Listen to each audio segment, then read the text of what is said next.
Okay, I'd like to welcome today's guest, one of Point of Rental's strategic SDRs, Joseph, aka Joey, aka Squoey, aka, let's just call him Joseph Marks. Joey, welcome to the Front Porch. Yeah, thank you, Brian. I appreciate you having me. Everybody make sure you like, comment, and subscribe and turn those notification bells on. Oh, there we go. Another guy who uses the YouTubes. I like to pretend I'm super old and call it the YouTubes. Well, this will be a museum quality podcast. All right, perfect.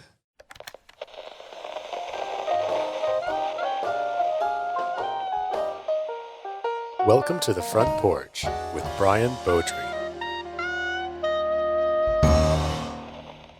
So let's start with the basics. Who are you? Where are you from? And just to immediately alienate everyone that works around us, what's your favorite football team? Well, I'm an Eagles fan. I'm originally from Pennsylvania. I grew up in a small town called York, Pennsylvania.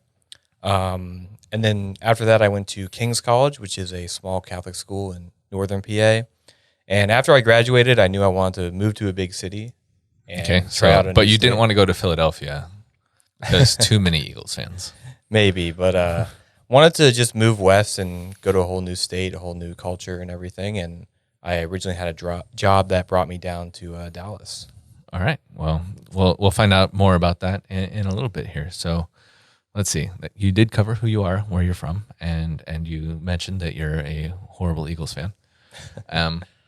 So what did you want to be when you were a kid? Whenever you first remember having like the answer to everyone's question to kids, which is, what do you want to be when you grow up? Kind of two things. One, a paleontologist. Okay. Is that a Jurassic Park thing or?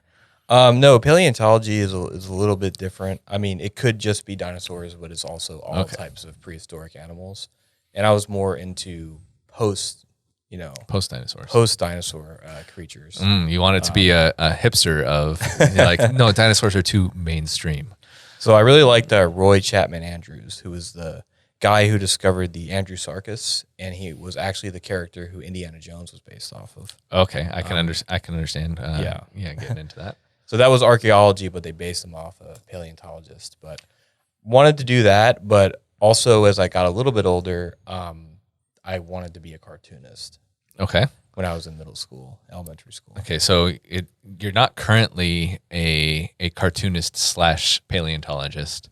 At what point did you stop pursuing those, or are you secretly pursuing those still on the side? Well, if you go to the SDR area, there's a board filled with caricatures that I've drawn of all of the fellow SDRs.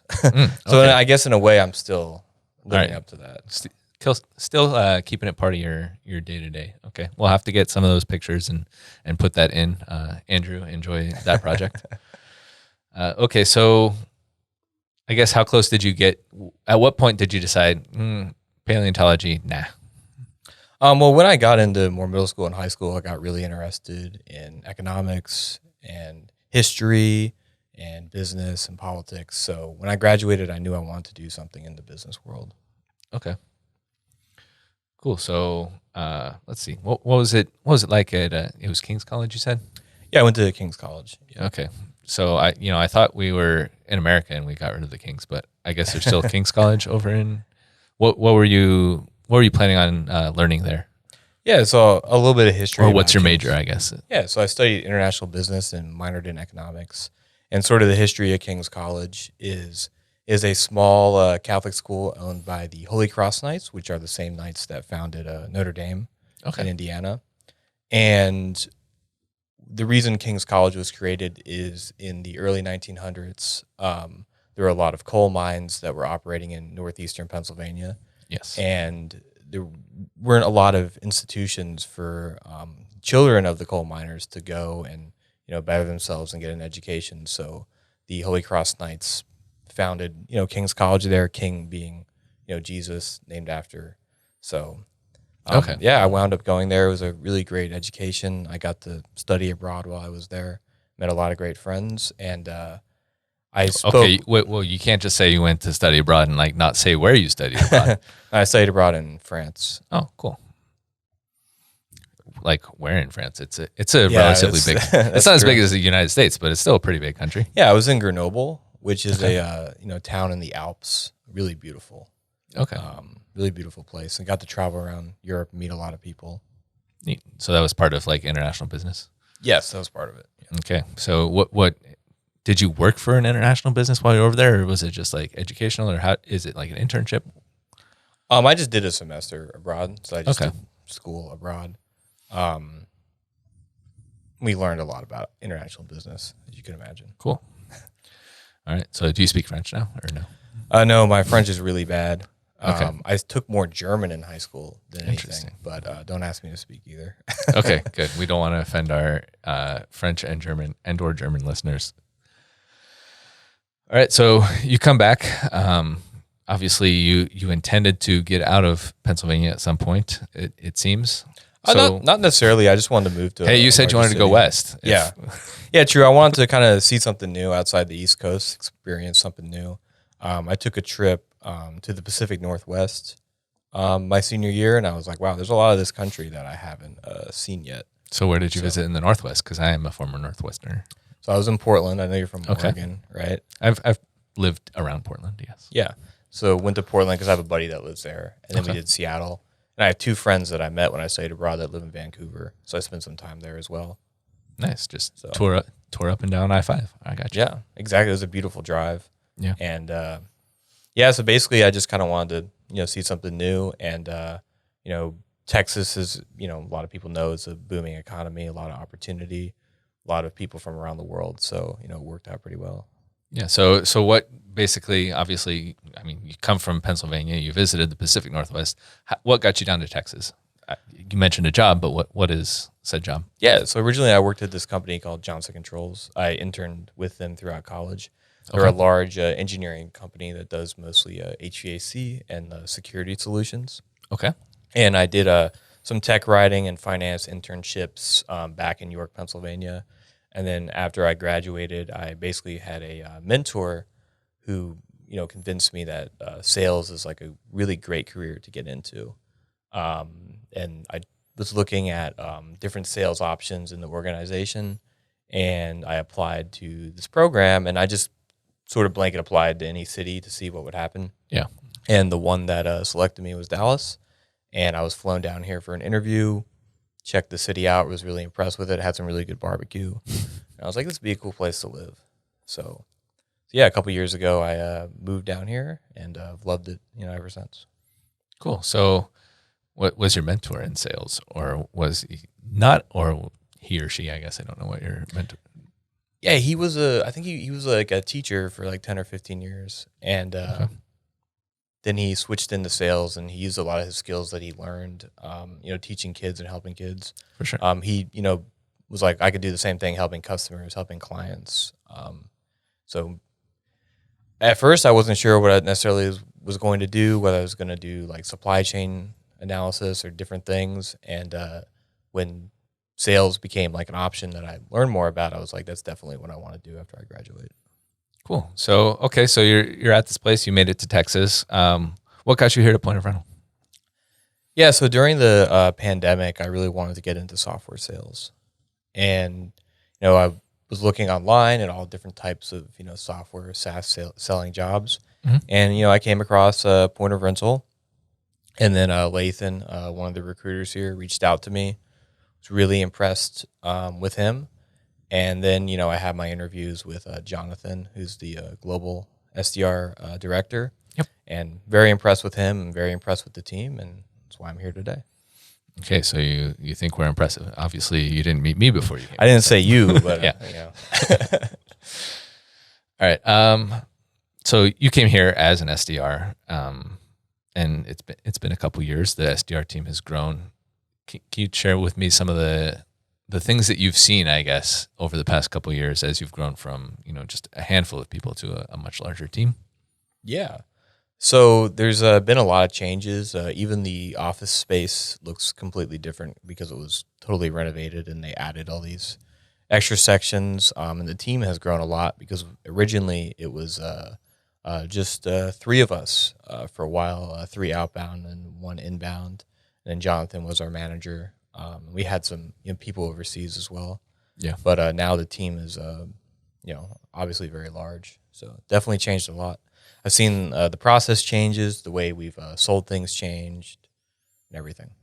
So I guess what what have the challenges been for you as you had to go through some of these changes? I know change comes easier for some people than others.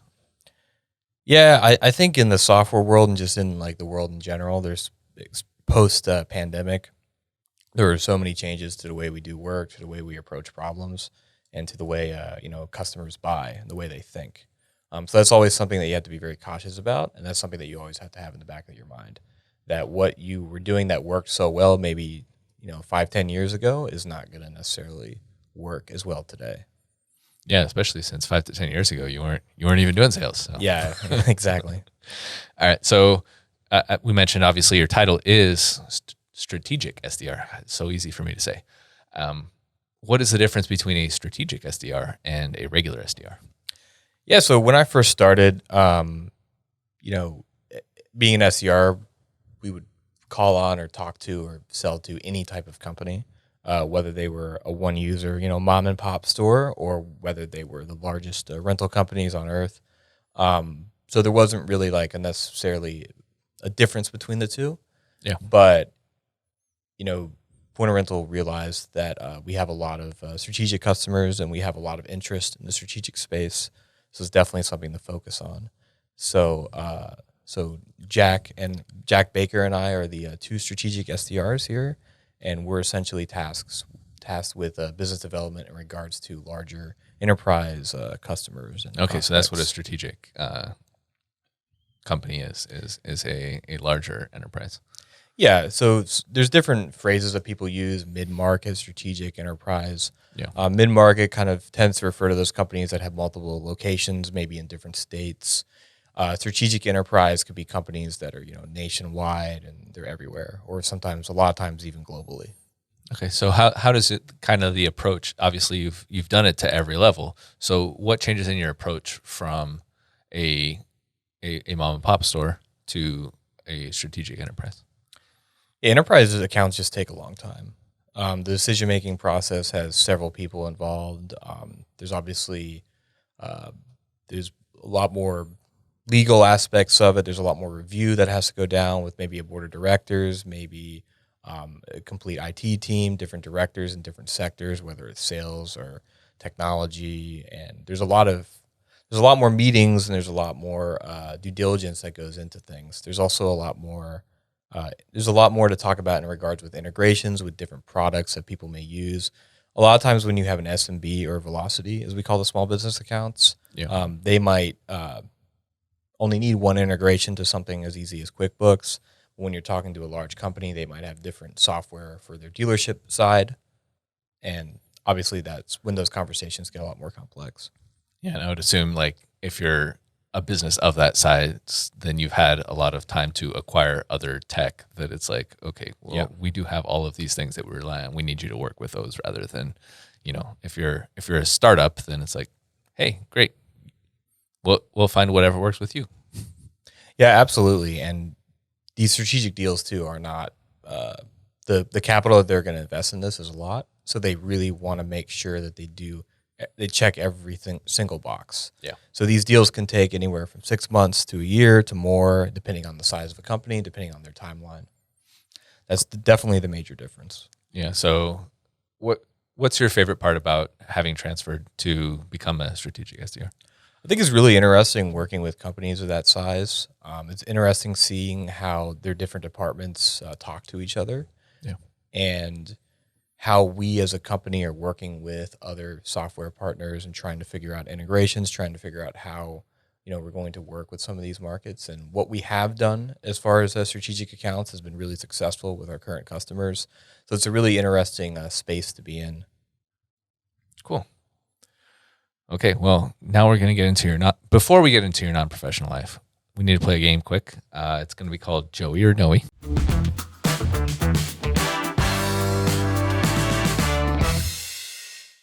If you agree with the statement, or it's true, you say Joey, and obviously if you disagree, you got to say Noey, and you have to tell me why. Feels weird saying my name like that, but okay. Yeah, I was going to say, hey, you're supposed to feel weird here. Okay, so Joey or Noey, you've cheated at a board game. I've never cheated at a board game. So you seem like you take it very seriously. I do. Like, because, how dare you even suggest that? I do because about a week ago I was playing Risk with some of my friends, and he, he slipped a card onto his table, hoping no one would see his his troop bonus when he trades in. And I called him out. I said, "Hey man, you slipped that card," and he was like, you got me. Okay, I take that seriously. Yeah, I was gonna say there's some level of credit for honesty after the fact, but no, like be like, all right, now I don't know if I can play with you again. Okay, Joey or Noey, if you could find out how you were going to die, you would want to know. That's a weird question, but I'm not threatening you. Okay, just just so we're making clear. sure. Yeah. I would say I would probably like to. No, you would say Joey or Noey. This is Joey. It's very important that you play along with the rules. Yeah, Joey. Okay. Do I expand upon that? Yes, you still expand upon it, but I'm sorry, I cannot tell you how you're going to die. Okay. Well, I think it'd be good to get my affairs in order. It's fair. If that makes sense. I like it. Very responsible and organized. Yeah. Everyone else has said no so far. So That's interesting. okay, Joey or Noey, you've told an outrageous lie to a child. Noey. Oh, wow. I've never lied to a child. Okay. How many children have you had the opportunity to lie to though? I guess you could just kind of say anything to a kid and they might just think because you're a grown up that it's real. I know somebody that once did that. They didn't do it with a child. They did it with a bunch of college students. I knew this guy that was from Ireland and he was going to school in America, and he convinced everybody that there is an island off the coast of Ireland that is Jurassic Park, that they actually recreated that and no one questioned him. That is like the best part, I think, about going from one country to another is you can find those people that are willing to believe. Yeah. Because it doesn't even well, you're need to from be, there, so yeah. I mean, you definitely know more than I would. Adults are just as gullible as children.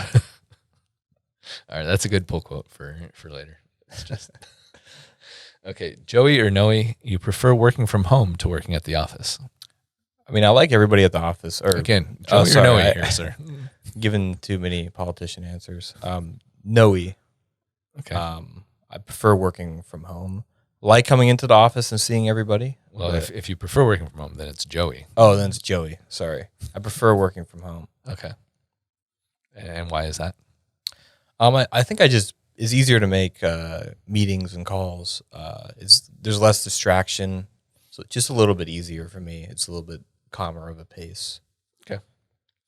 Joey or Noey, you have an embarrassing nickname or a nickname that you hate. Let's say Noey because I have a nickname that someone here gave me, but I like it. What is that one? So because we already went over Joey, obviously, and Squoey. Yeah, I have several nicknames. But Brandon Jones gave me Joe Bagels as a nickname. And why are you Joe Bagels? Not really sure, but it works really well. But bagels are pretty good. So they are really good. Okay. All right. Well, let's have a little break now.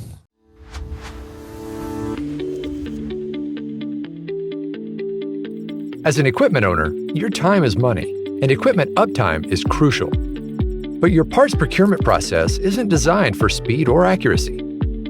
Technicians spend half their time searching for parts using multiple logins and paper manuals.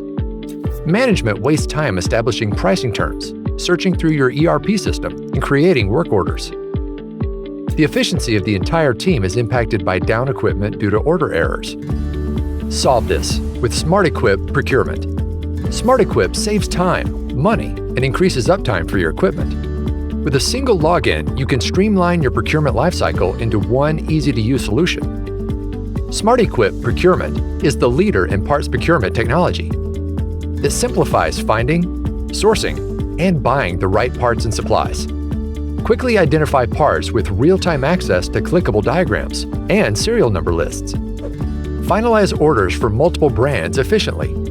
Reduce invoicing time and payment processes, and eliminate incorrect order deliveries. SmartEquip seamlessly integrates into your existing ERP system, so you can buy only the parts you need from any device. Increase wrench time, eliminate errors, and save time and money with SmartEquip Procurement. I tried preparing for one of these interviews for the first time with you. So we actually had a little pre-production meeting. Spoiler alert for everyone who's super interested in the production of these. You mentioned that you're a big watch guy. So my first question is, how does someone discover that they're into watches? How did you figure out that you were a watch guy? I guess sort of how I figured it out is when I was an intern during college, there was this guy that was soon to be retired that worked at the company.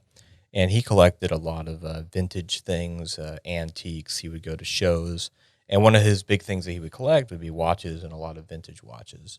Okay. And just slowly started learning about it from him. And I just got instantly fascinated by it.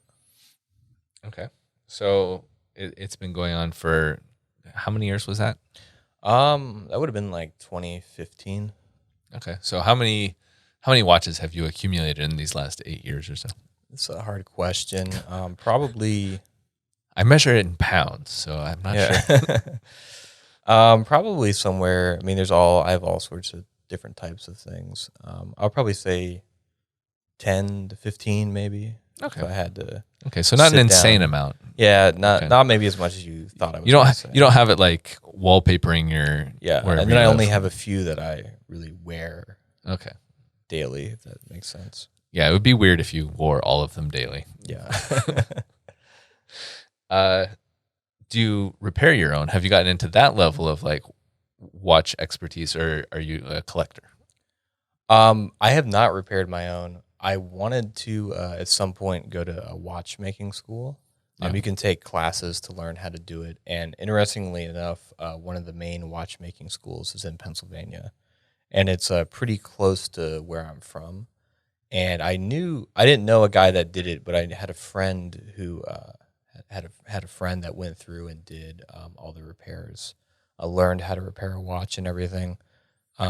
Nothing too high level. Okay. But it's something that, I think would be a really cool hobby just to have, to be able to just pop open like a cheap watch and, play with it and try to fix it, move it around. Just the cheap ones. I was going to say, if you get really good at it, and then if you well, have this collection of watches, then it would be nice to be able to repair your own. Well, it's like being a car mechanic. It's do you want a professional doing it, or do you want to do something? So it just depends. Okay, so you're not going to become a professional. Absolutely not. Watch fixer. Okay, which of your watches would you try to impress a fellow watch person with? Is it the one you're wearing today, or no? I think the one I would impress somebody that's really into watches, that they would know what it is a Seiko SKX 007, which is a diving watch. Oh, is it 007 because of James Bond, or is it just it's just the name of the model? Okay. And I think that was part of the. I was going to say, I hope it like shoots out a dart or something. That'd be cool. I think that they purposely did that, even though the James Bond watch is an Omega. I think that they that Seiko did that because they wanted a diver watch sounds 007 in the name.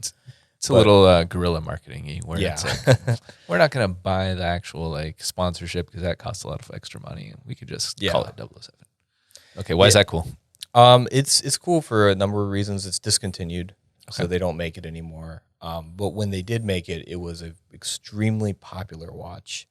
Wasn't necessarily hard to get or anything. A lot of people liked it because it was such a simple watch, and Seiko is known for making a lot of really great affordable watches. Okay, and it was basically one of the best bang for your buck that you could get at the time, and it's definitely a watch that I wear swimming. It's a watch that I'll wear out. It's definitely like a watch that can take a beating.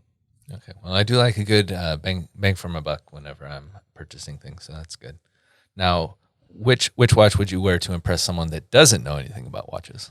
I'd probably my Rolex. I feel like a lot of people, even if they don't know about watches, know about Rolex, and that's also my favorite piece that I have. Okay, why do you have? Like, where did you acquire this Rolex? What kind of Rolex is it? There's a few. It's a date just.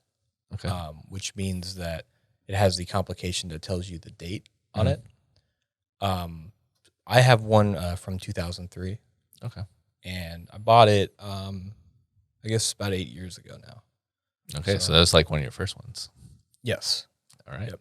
So it has a special place in my heart. I was going to say, might as well start with like probably the most well-known brand. Yeah.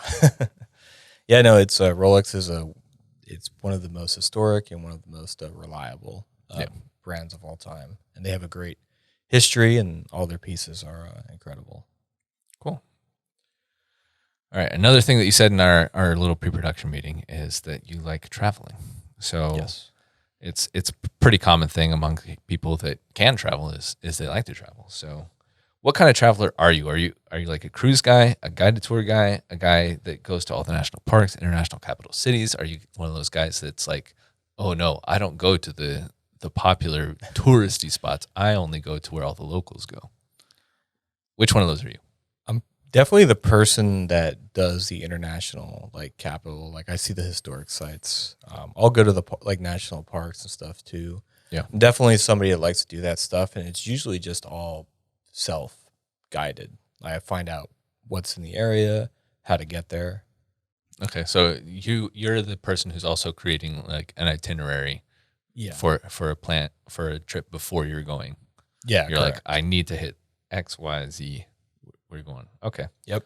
Now, do you travel with like groups, or are you just going to these places on your own? I've done all sorts of traveling, usually with other people.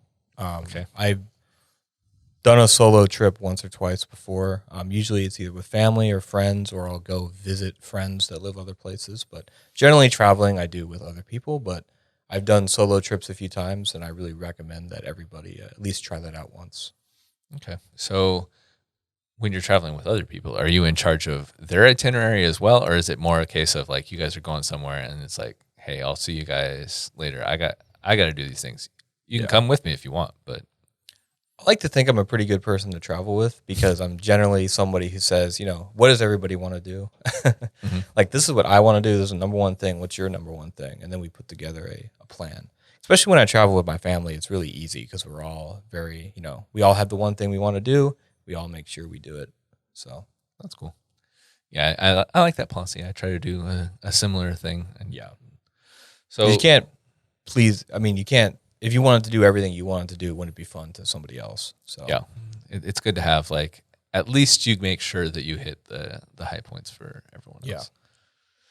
Yeah. Okay. So give me and anyone listening or watching this one place I should definitely go. I think my favorite place I've ever been is Morocco. Okay. What's cool about Morocco? What should I see there? I went to Marrakesh. Okay. Beautiful city, beautiful culture, great food, amazing geography. Everything about it was incredible. I would highly recommend anyone go to Morocco. Okay, but now again, you're pretending. Let's pretend we're traveling together, and you have that one place that you want to go within Marrakesh. What is that one place? I don't know necessarily if it's a place, but the one thing I wanted to do when I went there is ride a camel. Okay. And I got to do that. So what was that like? Is it like, do they have it kind of like a horse where it's like, hey, we'll give you this little tame guy? Yeah, I rode a horse a long time ago when I was a kid once, and I remember being absolutely terrified of that. But a camel is very chill. It's just you just sit on it, and it just is really slow. And they have they're all connected right by a rope. So we were riding. You can't run off. That's good. We were just riding them through like the mountains. It was like a surreal experience to ride a camel. All right, that sounds pretty fun. Okay, now what's a place I should definitely avoid? I think probably the worst place I've ever been. You're good at rephrasing this in the way that I'm really getting at, which I appreciate. Where's the worst place you've ever been? I think the most disappointing thing is the Hollywood Walk of Fame, Hollywood Boulevard. It's one of the biggest tourist traps of any place I've ever been. Yeah, I've heard a lot highly of negative disappointing stuff. Okay, you would go there thinking it was going to be cool because you see all these actors' names on you think it's going to be something glamorous, but it's really not. And it's like, wait, it is just people's names on tiles. Yeah, it's really. I sort of felt that way when I went to the first Starbucks in Seattle too. I was like, this is a tourist trap. Yeah, I can see where that might be a thing. And it's like, wait, I've seen lots of Starbucks. Why did I need to see the first one? Okay. I still went there though. But yeah, I mean, you got to check it off the list. You have to. You have to order a coffee from there just to say you did. Now it would be so much worse if you dedicated yourself to I must go to every Starbucks and order a coffee there. That becomes its own like never-ending adventure. Yeah. Okay, so has your travel schedule picked up since you've come to Point of Rental, or has it kind of dropped off as like you have maybe more responsibilities? As far as like going internationally, probably, but I've had a lot of chance to travel around the country since I've worked at Point of Rental. And I've had a lot of chance to travel like with Point of Rental as well. Yeah, I was going to ask, are you able to get any side trips in? Because I know I'm pretty sure you've had actual work trips. I know you've had at least a couple because I've seen you there. Yeah. So the first work trip I went on was the ARA show in Las Vegas in 2021, October 2021. Yeah. And then I also went to the ARA in Orlando earlier this year. Mm-hmm. And a couple weeks ago, I went to Boston for an AED summit. That was pretty good. And all those times I had a little bit of time to explore the cities that they were in and, see some things. And you still do a little pre-trip planning and be like, all right, I'm going to have like 3 hours where I have like a little free time. I'm going to need to see this and this and this. Are you still doing that? Yeah. So like when I was in Boston recently, the number one thing, there are two things I wanted to do. One, I wanted to get Dunkin' Donuts at least once because you have to while you're there. And I did. And it doesn't count to visit the ones that are like here in the Dallas-Fort Worth area. You had to visit the one. And it's easy because there's one on every corner. There was one next to our hotel. So it is really like finding a Starbucks in Seattle. Yeah, literally. It was very easy. And I wanted to see the USS Constitution, and I got to see that. That was really cool. Okay, why'd you want to see the USS Constitution? It's one of my favorite just ships of all time. And when I was younger, I built a Lego model of it. Not like a set, like I put a bunch of things together and made a model of the USS Constitution. So I've always wanted to see it. Wow, you're far more hardcore a Lego guy than Yeah. It's like if I built a boat, it'd be like, it's a boat. Like there's not a specific thing. You get the idea. It's kind of the shape. Yeah. But all right, that's cool. Let's see. You've said you're into cars and history as well. So how do you bring those into your travels? You've mentioned the history a lot, but cars. Yeah, no, I really like cars. Probably secondary to things like watches, but I'm still really into cars. But it's a lot harder to get all the cars in one little place. Very much so. But I've been able to see some cool car museums in the past. One specifically that I think of is I was in Monaco, and the Prince of Monaco has this collection in a museum, so you can go and visit it. And I remember when you go to a museum, like I assume you're an Indiana Jones fan as well. Do you ever say it belongs in a museum? Yeah, absolutely. Okay, perfect. Sorry, continue about your. The new one wasn't very good, by the way. Oh well. Spoiler alert. Spoiler alert. But yeah, no, in the museum they had a lot of cool stuff, including a Lamborghini Countach. Ooh. If you know what that is. Growing up, that was like the thing that I wanted as a kid. I was like, that is the coolest looking car I've ever seen. I feel like, I wasn't alive in the 80s, but I feel like everybody had a picture of that in their room in the 80s. And I remember when I saw that, I was like, I told my friend, like, hey, take a picture of me in front of this. He was like, it's like an old car. Why do you want a picture in front of that?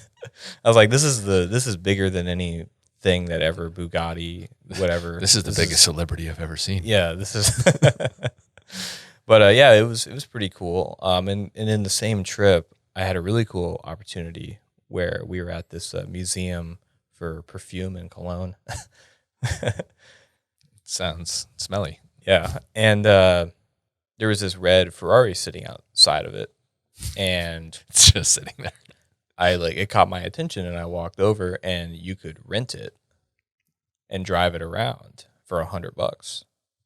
So that's exactly what I did, and I was driving it through the through the cliffs and everything in southern France. In Ez was the name of the town, overlooking the water and everything. The same route that James Bond, we're bringing that up again, that he drove down that. There's also like a music video with Jay-Z where he was driving a Ferrari down the same road.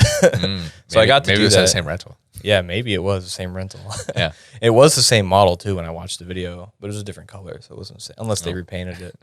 But that was such a cool experience because that combined like the history of the region, the culture, and everything with something that South France and Monaco is really well known for, which is having like crazy cars like that. Yeah. So it was a really cool experience. And a couple weeks ago, I was in Mineral Wells here in Texas, and there's a car museum in Weatherford that I went to that was kind of cool. They had LBJ's Cadillac there and some other cool stuff. So, but you didn't get to drive it. No, they don't rent that out for $100. I don't think so. But yeah, so I generally like to see something kind of related to that when I travel somewhere. Okay, cool. Yeah, maybe you can go back to France and be like, hey, do you need some rental software? Because I noticed you have some rentals. Like maybe we can work out a deal here. I remember I found a YouTube video of the same rental, the same route that I took with the rental, because there's a guy that sits with you while you take it. Yeah. To tell you where to go, obviously, and make sure you don't steal it. Yeah, you don't want to give away that for $100.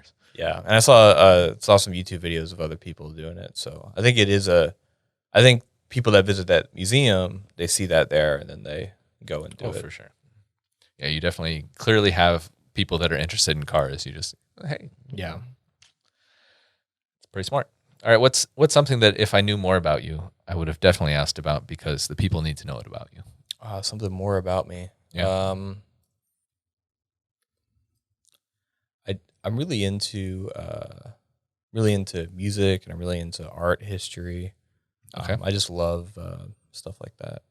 Okay, so what kind of music? I can really listen to anything, but like hip hop is definitely my favorite genre of music. Okay, so do you rap yourself or is it just listening? I do not, and you're not gonna get me to do that. Oh, darn. I do usually like to get people that say they like to sing. Try to get them to sing a little. I listen to music. I'm good at listening to it, but Okay. that's about it. I don't think that counts as a skill. It's like I'm a very excellent listener of music. Okay, what's something that people misunderstand about you?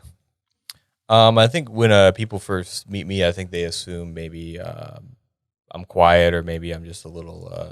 I mean, you are kind of quiet. So Yeah, a lot it's of not people assume that, much. but maybe maybe you have to turn the mic up. But when they get me to talk about something, I think they realize like I have a lot to say. Okay, so yeah, you're just a bit more reserved in Yes. general. Okay. Do you have any questions for me? I get to ask everyone a lot of questions, so you get one if you want to. One question. What brought you to Point of Rental? Well, I had left my previous job and I was really just applying everywhere. So really, that's all it was. Is it was available at the time. I had no idea rental existed. Yeah. I had no idea of the concept of rental software. But like when I was like looking through the website, I was like, yeah, I guess people do need that. That does make sense. And then similar to your experience, it's like I met a group of people and I was like, oh, these people are pretty cool. I do want to work here. That would be fun. Yeah, absolutely. 5 important questions. 5 important questions? 5 important questions. Our first important question, all of the other stuff was completely useless. I apologize to everyone who listened to it. What would you say is your greatest success in life?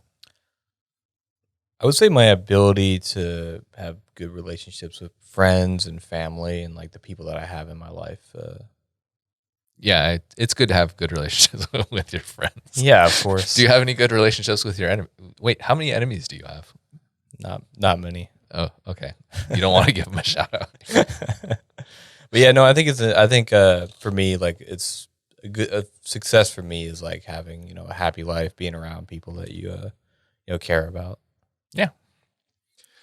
Okay, what is your greatest fear? Not being successful, of course. Okay. How long have you had the fear of not being successful? Since day one. Wow, you just came into the world and you're like, God, I gotta get success. I guess you're saying that success is, just being around people you like / love. I used to joke with Lauren that my biggest fear was not having a MacBook. And Yeah, then because then you are aware faced- of Lauren's reputation of like, Yeah. yeah, Then I faced my fears and I got a MacBook, unfortunately. nice. Okay, if you could tell first day at work, Joey, one piece of advice, what would it be? And by at work, I mean at point of rental, not like, Yeah. Yeah. I would say like trust the plan and the process of everything. I'm just giving you a look because it's like, Philly sports fan, trust the process. I don't know about this. But I think I would tell myself that sometimes like growth and everything, it takes time. Like sometimes when you first do something, it's, frustrating if you don't get the results you want. But the more and more you try and the more and more you go at it, it becomes easier and it becomes more second nature. All right, that sounds Especially in like, something like sales, that's a very difficult career. yeah, especially if you're doing like outbound sales and you get, Absolutely. yeah, I know I don't pick up when someone tries to call me. What is your most embarrassing moment as a pointer? You may or may not remember this, but one time I accidentally pocket texted a group chat while I was walking with my friend in a parking garage. I remember where I was when it happened because I was getting a bunch of messages from Allie and Jack, like, what is going on? In the marketing group chat, I accidentally was sending like kissy face emojis to Jonathan. I don't know if you remember that. I do not remember. But I saw it and I freaked out because that was definitely embarrassing. And I remember just posting in the chat, I guess I'm never coming in ever again. I have no idea how it happened. You're just now I see why you're a strategic SDR now. Yeah. Okay, well, sorry you've been. I love this. I'm surprised you don't remember that. There's so many things I don't remember. When you're as old as I am, you will start not remembering a lot of things. So sorry you've been sentenced to death, as accidentally texting everyone is now a capital offense. What's your last meal and why? My last meal is probably Zalat pizza would be my last meal if it's in the DFW area. Yeah. Okay. Yeah, I like when they bring in that pizza. It's quite good. Really Do you have a particular set of toppings that you prefer? I like the Jimmy's sausage from that market in like Lower Greenville, Jimmy's Italian Market or whatever it's called. Okay, it's really good. All right. Do you have a beverage of choice or a dessert that you want with this last meal? Or? A Pellegrino, Okay. water. For dessert, probably like a chocolate cake. That'd probably be a good last meal. All right. Yeah. I mean, I think I'd be ready to go after that one. Yeah. All right. If you could change one thing about yourself, what would it be? I wish I was a little bit more patient with things. Okay. That's a fairly common wish. Yeah. Okay. Well, let's hope that usually comes with time, I think. Yeah. And experience. If you could change one thing at point of rental, what would it be? I think they should get rid of Jack Baker. They should get rid of him. Oh man, and I've already had Jack on, so he can't even retaliate. And I'm pretty sure he said the same thing about me for that question. So yeah, I was gonna say I don't think he did. I think he was so much nicer. Now you should feel guilty and bad. Okay, what's your spirit spice? But in all honesty, you want to have an honest answer? No, in all honesty, I don't think there's a whole lot I would change as far as the culture is concerned. Like everybody is very friendly, and it definitely has a family feel to it. All right, good. Well, maybe Jack's off the hook, but we'll see. Maybe Jack's around afterwards, or maybe not. Okay, what's your spirit spice? Spirit spice. I love lemon pepper. Okay, and you feel like lemon pepper embodies you. It has your spirit. I don't know. I just really like cooking with it. That's maybe why I said that. Okay, that's mostly what everyone goes with. Tell me a secret about point of rental. A secret. We have the leading rental and hire management software. God, if that's a secret, then we've secret. really been screwing up with marketing. I think a secret is, I think there's a lot of really cool stuff that's on the horizons coming up soon. As far as, features that we have or integrations that, our development team's working on that are, hopefully going to be out soon and will definitely, no longer be a secret and definitely be good. What's something, whether relating to our software or not, that you could teach a 3 to 5 minute class about? I think I could teach a class on how to drive stick shift. Okay. Because I know a lot of people don't know how to do that. I feel like I could. It's true, teach especially in somebody. America where there's Yeah. really no reason to. Yeah. And even in a lot of other countries, it's pretty much phased out at this point. Interesting. Okay. What's something you'd be excited to teach a 3 to 5 minute class about? I think that would be pretty exciting to teach. Just I was going to say, you do get to go into a car that. yeah, and then people would, once they learn it, they'd be like, "Oh wow, like this is so, this is cool." It'd be an exciting thing to teach. Okay. Well, thank you, Joey, for chatting today. I'm out of questions. We're totally done here. And to anyone that made it to this point with us, thank you for joining us. We'll keep the porch light burning for you. Yeah, appreciate it. Thank you for having me on. No problem.